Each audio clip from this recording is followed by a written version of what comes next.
Adoptée le 28 avril 2026 par la majorité des députés du groupe parlementaire, la loi modifiant le code électoral du Sénégal a été renvoyée en seconde lecture par le président de la République, Bassirou Diomaye Faye. La présidence dit avoir reçu deux versions contradictoires du texte. Le président de l'Assemblée nationale, El Malick Ndiaye, a reconnu que des erreurs avaient été relevées par les services législatifs dans certains amendements. Une version corrigée a été transmise à la présidence après concertation.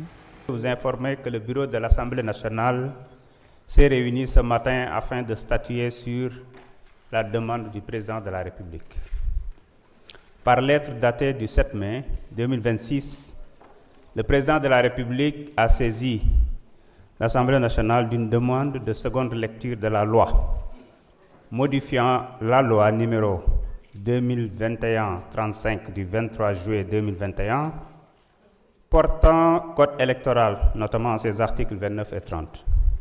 Cette seconde lecture intervient après la saisine du chef de l'État qui avait demandé une nouvelle délibération du texte en invoquant l'article 73 de la Constitution. Le chef de l'État sénégalais justifie cette nouvelle délibération par la volonté de lever toute équivoque et de garantir que la version finale corresponde exactement au vote des députés, évitant ainsi toute ambiguïté.